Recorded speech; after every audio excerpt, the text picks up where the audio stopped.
Assalamualaikum viewers, welcome to Sociological Mind. I am Aisha Wakar and today we start our second lecture of sociology. पहले lecture में हम लोगों ने क्या देखा था कि सोशियोलॉजी क्या है, उसका ओरिजिन किन वर्ड से होता है। तो अगर किसी ने वो वीडियो नहीं देखी तो डिस्क्रिप्शन बॉक्स में उसका लिंक मौजूद है, वहाँ से जाके वो वीडियो देख सकता है। अगर हम सेकंड लेक्चर की बात करें तो इसमें हम लोगों ने देखना है कि मेजर थियोरेटिकल पर्सपेक्टिव कौन कौन से होते हैं। सबसे पहले अगर हम ये देख लें कि इस पर्सपेक्टिव क्या होता है, तो पर्सपेक्टिव जो होता है ना, वो एक व्यू पॉइंट होता है, एक लेंस होता है जिसके थ्रू हम क्या कर रहे होते हैं, हम ये देख रहे होते हैं कि सोसाइटी के व्यू को देख रहे होते हैं कि किस तरह से इंडिविजुअल जो है वो सोसाइटी को देख रहा होता है लेंस के थ्रू। ठीक है। सोशियोलॉजिकल पर्सपेक्टिव क्या होते हैं कि जिसमें हम ऐसा टूल होता है जिससे हम एनालाइज कर रहे होते हैं सोशल लाइफ को। ठीक है।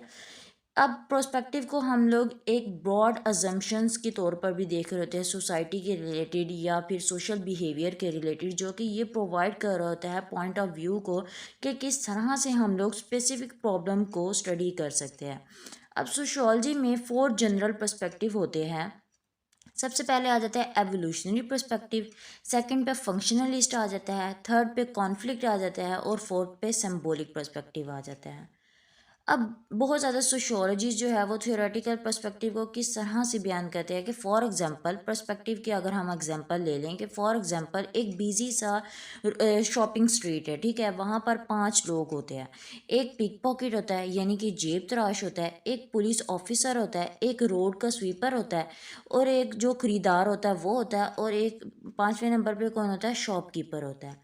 अब जो जेब तराश होगा ना, वो क्या देखेगा, वो लोगों के बटवे को देखेगा, पॉकेट्स को देखेगा, उनके बैग को देखेगा कि किस तरह से उनकी जेब वगैरह को, मतलब कि जो बटवा वगैरह उसको चुरा सके, मतलब उस चीज़ों को वो देख रहा होता है। ठीक है। जो पुलिस ऑफिसर होगा ना, वो क्या देखेगा, वो क्राइम को देखेगा या फिर जो भी उस स्ट्रीट में डिसऑर्डर होंगे उनको देखेगा। जबकि तीसरे नंबर पे रोड स्वीपर था, वो क्या देखेगा कि कितने लोग जो है वो कूड़ा क्रिकेट वगैरह, मतलब जो भी कूड़ा क्रिकेट वगैरह है वो कितना उसमें ऐड अप कर रहे हैं, मतलब कि लोग कितना कूड़ा क्रिकेट फैला रहे हैं, वो ये देखेगा। अब जो खरीदार है वो ये देखेगा कि कितने कस्टमर जो है वो कोई भी गुड्स जो भी वो खरीदने आए हैं वो कितने बाय कर रहे हैं। ठीक है। और शॉपकीपर जो है वो क्या देखेगा कि कितने पोटेंशियल कस्टमर है। तो हर एक का अलग अलग व्यू पॉइंट है, स्ट्रीट एक ही है, ठीक है, अलग अलग व्यू पॉइंट है। तो इसी तरह से ये पर्सपेक्टिव ही होता है, अलग अलग व्यू पॉइंट होता है, मतलब कि एनालाइज कर रहे होते हैं हम लोग सोशल लाइफ को। अब 4 बेसिक पर्सपेक्टिव थे। सबसे पहले अगर ये एवोल्यूशनरी पर्सपेक्टिव को देखें तो ये क्या है कि अर्लीस्ट पर्सपेक्टिव होता है सोशियोलॉजी में, जो कि किसकी बेस पे वर्क कर रहा होता है, अगस्त कॉमेट की बेस पर, जो कि फादर ऑफ सोशियोलॉजी थे, और हर्बर्ट स्पेंसर की बेस पर। अब हर्बर्ट स्पेंसर जो है वो किस तरह से बयान करते हैं कि सोशल एवोल्यूशन की थियरी को बयान करते हैं कि जो सोसाइटीज़ है वो एक लाइफ साइकिल से चल रही होती है, किस तरह से, इसी तरह से जिस तरह से लिविंग ऑर्गेनिज्म जो है, जिस तरह से वो पासिंग थ्रू होते हैं स्टेजेस के थ्रू। जैसे कि एक अगर इंडिविजुअल जो है वो पैदा हुआ है, उसमें थोड़ा सा वो बड़ा हुआ है, जवान वगैरह हुआ है, ठीक है, फिर उसके बाद वो मर गया है बाद में, मतलब कि जब बूढ़ा वगैरह हो गया तो वो मर गया है। इसी तरह से जो सोसाइटीज़ है वो भी इसी प्रोसेस से गुजर रही होती है। तो इस पर्सपेक्टिव का मेन फोकस क्या होता है कि ह्यूमन की जो ह्यूमन सोसाइटीज़ है वो किस तरह से ओरिजिनेट होती है, किस तरह से ग्रो होती है एक पीरियड ऑफ टाइम में। ठीक है। और उसके कुछ डिकेड्स में वो किस तरह से फॉल हो जाती है। ठीक है। इसी तरह से ये वाला जो पर्सपेक्टिव है वो बयान कर रहा होता है। अब सोशियोलॉजिस्ट जो है वो इस पर्सपेक्टिव को इसलिए देख रहे होते हैं कि किस तरह से पैटर्न ऑफ चेंज होता है सोसाइटीज़ में, किस तरह से पैटर्न ऑफ चेंज होता है। जैसे अगर हम देखें सिंपल सोसाइटीज़ जो होती है, हंटिंग गैदरिंग सोसाइटीज़, वो बहुत सिंपलर सोसाइटीज़ होती है। ठीक है। जैसे जैसे सोसाइटीज़, जैसे कि अगर हंटिंग गैदरिंग हो गई, फिर उसके बाद पेस्ट्रल हो गई, हॉर्टिकल्चर हो गई, फिर आ गया एग्रीकल्चर हो गया, फिर इंडस्ट्रियल सोसाइटीज़ आ गई, तो सिंपल से कॉम्प्लेक्स की तरफ सोसाइटीज़ जाती गई। तो इस तरह से जो सोशियोलॉजिस्ट है वो क्या देख रहे होते हैं कि किस तरह से सोसाइटीज़ में पैटर्न ऑफ चेंज होता है, सोसाइटीज़ में किस तरह से डेवलपमेंट होती है, डिफरेंट सोसाइटीज़ में डिफरेंट टाइम में कितनी डेवलपमेंट हुई है, कितने उनमें चेंज हुआ है। जैसे अगर हम हंटिंग एंड गैदरिंग सोसाइटीज़ से देखें तो उसमें बहुत ज़्यादा सिंपल सोसाइटी थी। तो अगर हम इंडस्ट्रियल में देखें उसमें थोड़ा सा कॉम्प्लेक्स हो गया है, चेंज भी हो गया है, पैटर्न ऑफ लिविंग पैटर्न भी चेंज हो गया है, डेवलपमेंट भी ज़्यादा हुई है। तो इसलिए ही सोशियोलॉजिस्ट ये देख रहे होते हैं कि किस तरह से डेवलपमेंट होती है और पैटर्न ऑफ चेंज होती है। तो ये एवोल्यूशनरी पर्सपेक्टिव है। अब दूसरा पर्सपेक्टिव आ जाता है फंक्शनलिस्ट पर्सपेक्टिव, जिसको हम ऑर्डर पर्सपेक्टिव भी कहते हैं। अब फंक्शनलिस्ट पर्सपेक्टिव जो होता है वो एक ऐसा पर्सपेक्टिव होता है कि जिसमें हम लोग थ्योरी को बिल्डअप कर रहे होते हैं, मतलब कि एक ऐसा फ्रेमवर्क होता है जो कि सोसाइटीज़ को इस तरह से देखता है कि सोसाइटीज़ जो है वो एक कॉम्प्लेक्स सिस्टम है, ठीक है। उसके पार्ट जो होते हैं वो आपस में मिलकर सॉलिडेरिटी को प्रमोट कर रहे होते हैं और स्टेबिलिटी को प्रमोट कर रहे होते हैं।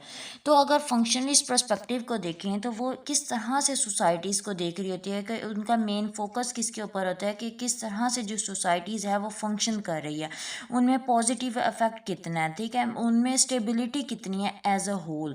तो मतलब कि हम लोग ये कह सकते हैं कि जो भी स्टेबिलिटी जो भी फंक्शन होते हैं वो इस प्रोस्पेक्टिव, ये वाला जो प्रोस्पेक्टिव है वो उसको देख रहा होता है। तो जो प्रोस्पेक्टिव है वो उसकी ओरिजिनल इंस्पायरेशन कहाँ से होती है, हर्बर्ट स्पेंसर के वर्क से होती है और इमाइल दरखाइम जो कि एक सोशियोलॉजिस्ट थे उनके वर्क से होती है। स्पेंसर क्या कर रहे होते हैं, कंपेयर कर रहे होते हैं सोसाइटीज़ को लिविंग ऑर्गेनिज्म के साथ।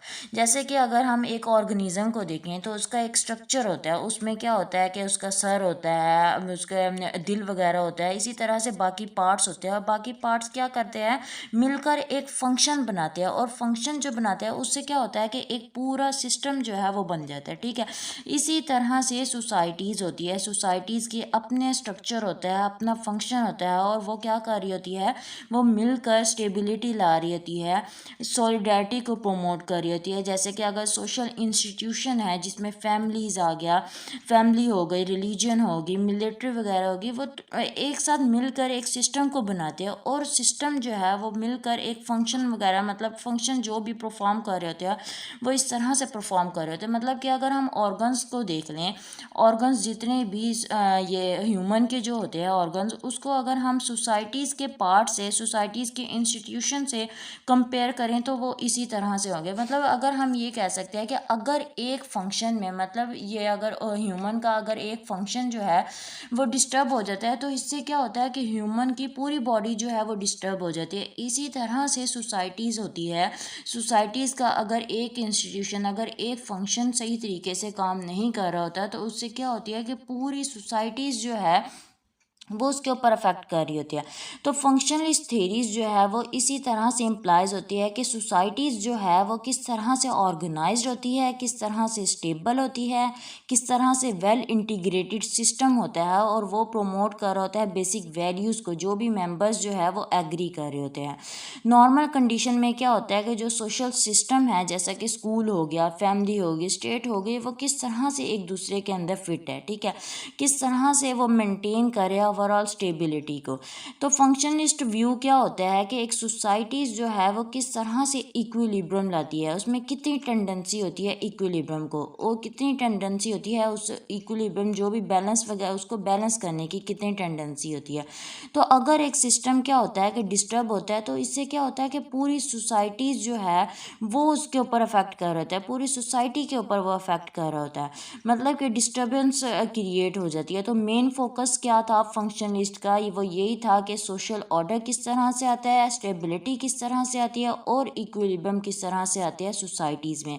तो और दूसरा ये था कि किस तरह से अगर डिसइक्विलिब्रियम आ जाती है तो वो किस तरह से अफेक्ट कर रही होती है दूसरे फंक्शंस को, दूसरे पार्ट्स को, डिसफंक्शन किस तरह से हो जाता है, सारा जो सोसाइटीज़ है वो किस तरह से उसमें डिस्टर्बेंस क्रिएट हो जाती है। तो ये था फंक्शनलिस्ट पर्सपेक्टिव, जिसे हम ऑर्डर पर्सपेक्टिव भी कहते हैं।